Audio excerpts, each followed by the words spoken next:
வணக்கம் மக்களே, என்ன ஆகுனா நேற்று ஒரு முக்கியமான காணொலி போட்டிருக்கோம். பார்க்காதவங்க கண்டிப்பாக பார்த்துட்டு அந்த காணொலியோட கருத்து பெட்டியில் வந்துட்டு உங்களோட கருத்துக்களை கண்டிப்பாக பதிவிடுங்க. ஏன்னா அது கொஞ்சம் முக்கியமான விஷயம். முன்னாடி இந்த கரூர் சம்பவத்துக்கு முன்னாடி எனக்கு வந்துட்டு தமிழ்நாடு குறித்த ஒரு பார்வை இருந்தது. அதுக்கப்புறம் இது அப்படியே மாறிடுச்சு. அதுவும் முந்தானத்து நடந்த சம்பவத்துக்கு அடுத்து என்னடா நடக்குது, நம்ம ஒன்று நினச்சிட்டு இருந்தா உலகம் அப்படி இல்லை போலையே ஒரு மாதிரி கலக்கமாக தான் இருந்துச்சு. ஸோ கண்டிப்பாக அவங்க கருத்துக்களை பதிவுங்க. இன்னைக்கு காணொலிக்குள்ளே போகலாம் மக்களே. சமீபமாக பார்த்தீங்கன்னா 1-2 நாளைக்கு முன்னாடி அமெரிக்காவோட உச்சநீதிமன்றம் பார்த்தீங்கன்னா ட்ரம்ப் விதிச்ச டாரிஃப் வரிகள் வந்துட்டு செல்லாதுன்னு அறிவிச்சிருக்காங்க. 9 பேர் கொண்ட அமர்வில் 6 நீதிபதிகள் வந்துட்டு இது வந்துட்டு சட்டவிரோதம், இது பண்ணக்கூடாது அப்படின்னும் 3 பேர் வந்து ட்ரம்ப்புக்கு ஆதரவாகவும் அறிவிச்சிருக்காங்க.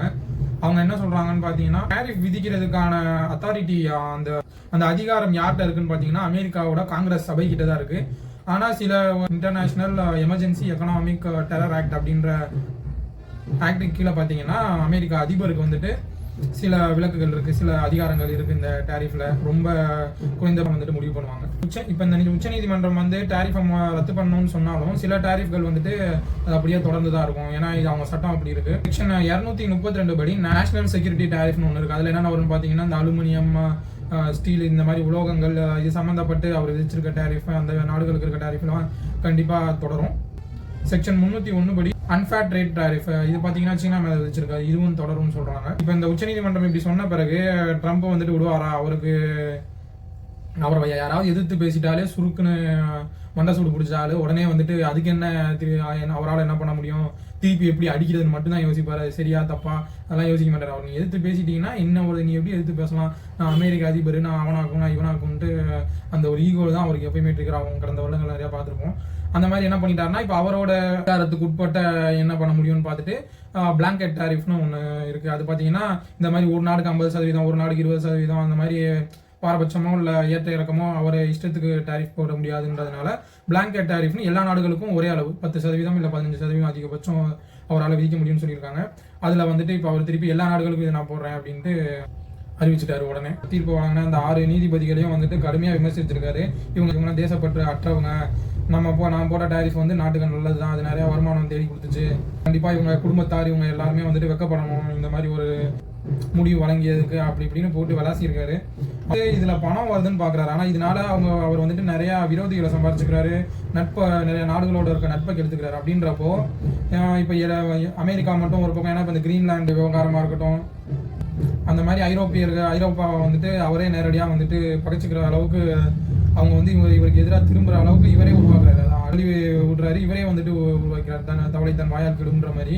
அந்த மாதிரி உங்களுக்கு எதிரிகள் ரொம்ப அதிகமாயிட்டாங்கன்னு வைங்கன்னா, நண்பர்களோட எதிரிங்க ரொம்ப ரொம்ப அதிகமாயிட்டாங்கன்னா அது என்னைக்குமே வந்துட்டு ஒரு ஆபத்தான நிலை தான். அதை தான் வந்து நீதிபதிகள் வந்துட்டு கருத்துல கொண்டு இந்த முடிவு எடுத்திருப்பாங்க. பார்த்தீங்கன்னா இந்த மாதிரி முடிவு வந்துட்டு இந்த டாரிஃப் வந்துட்டு சட்டவிரோதமானது, அன்கான்ஸ்டிடியூஷனல்னு இதான் சரியா பயன்படுத்திருக்காங்க வார்த்தை அப்படின்னு அவங்க கூறும்போது, இப்போ இவங்க வசூலிச்சிருக்கிறது கிட்டத்தட்ட 100 பில்லியன் $150 பில்லியன் இப்போ இந்த டாரிஃப் மூலியமா வசூல்னா இப்போ அதை பூரா அவங்க திருப்பி கொடுக்கணும். ஏன்னா இப்போ அந்த எந்தெந்த நாடுகள் வந்துட்டு வழக்கு தொடுதோ, இப்போ இன்டர்நேஷனல் கிரிமினல் கோர்ட்ல பார்த்தீங்கன்னா கிட்டத்தட்ட 10,000 வழக்கு இது வரையா பதிவாயிருக்குன்னு சொல்றாங்க. அது எப்படியும் இன்னும் 1 லட்சத்துலேருந்து 1.5 லட்சத்துக்குள்ள வழக்குகள் பதிவு பண்ணுவாங்க. ஏன்னா அவ்வளவு நிறுவனங்கள் பாதிக்கப்பட்டிருக்காங்க, அத்தனை நாடுகளே பாதிக்கப்பட்டிருக்கிறாங்க. அப்படின்றப்போ இந்த வழக்கு எண்ணிக்கைகள் வந்து அதிகமான பிறகு எல்லாருக்கும் வந்துட்டு அவங்க இவங்க வசூலிச்ச பணத்தை வந்துட்டு திருப்பி கொடுக்கணும். அதே மாதிரி வட்டியோட திருப்பி கொடுக்குற மாதிரி இருக்கும். ஏன்னா இப்போ இது உடனே வந்து பார்த்தீங்கன்னா எல்லாருக்கும் வந்து இந்தாங்க எடுத்து கொடுத்துட மாட்டாங்க. அதுலேயும் வந்துட்டு நம்ம அந்த சட்ட போராட்டம்னு பார்த்தீங்கன்னா நீதிமன்றத்தில் போயிடுச்சுன்னு பார்த்தீங்கன்னா அது ஒரு 3-4-5 வருஷம் கூட அப்படின்றப்போ 4-5 வருஷம்ன்றப்போ அவங்க காசு வந்துட்டு அமெரிக்காவில் இருக்கும்போது அதுக்கு நீங்கள் வந்துட்டு வட்டியோட திருப்பி தரணும் அப்படின்ற மாதிரியும் வாதாடுவாங்க. கண்டிப்பாக அப்படி கொடுக்கறதுக்கு வாய்ப்பு இருக்குன்னு சொல்கிறாங்க. ட்ரம்ப் வந்துட்டு அவ்வளோ சீக்கிரம் அதை வந்துட்டு லேஸில் விட மாட்டார், இந்த எடுத்துக்கோ காசை அப்படின்னு கொடுக்க மாட்டார். என்னென்னலாம் பண்ணி தாமதப்படுத்த முடியுமோ அதெல்லாம் கொஞ்சம் உறுதியாக பண்ணுவார். வேணா பாருங்க, உங்களுக்கே புரியும். இதான் வந்து அமெரிக்காவில் ஒரு அதிபர் வந்துட்டு இந்த மாதிரி உலகத்துக்கு வரி விதிச்சு அந்த வரி சுரண்டல் மாதிரி பண்ணுறது வந்துட்டு இதான் முதல் முறையான்னு பார்த்தீங்கன்னா கிடையாது. ஹார்பர் மெயின்டெனன்ஸ் டாக்ஸ்ன்ட்டு 1986 அப்போ வந்து அதிபர் வந்து போட்டிருக்காரு. அதுக்கப்புறம் நிறைய பேர் வழக்கு தொடர்ந்து அந்த அமெரிக்க உச்ச நீதிமன்றம் பார்த்தீங்கன்னா 1996 இது வந்துட்டு தேவையில்லாத சட்டவிரோதமானதுன்னு இப்போ என்ன நடக்குதோ அது அப்படியே நடந்திருக்கு. அதுக்கப்புறம் வட்டியோட அந்த காசை வந்துட்டு திருப்பி எல்லா நிறுவனங்களுக்கும் எல்லா நாடுகளுக்கும் கொடுத்துருக்காங்க. இந்த ஹார்பர் மெயின்டெனன்ஸ் டாக்ஸ் பார்த்தீங்கன்னா எல்லா நாடுகளும் வந்துட்டு அவங்க 1996 பார்த்தீங்கன்னா கிட்டத்தட்ட 1 லட்சத்துக்கு மேற்பட்ட கிளைம்ஸ் வந்து அது எல்லாத்தையும் வந்துட்டு அமெரிக்க அரசு திருப்பியும் கொடுத்துருக்கு. பார்ப்போம் என்ன நடக்குதுன்னு. சரி மக்களை, இதோட இந்த காணொலியை முடிச்சுக்கிறேன். நன்றி, வணக்கம், வாழ்க.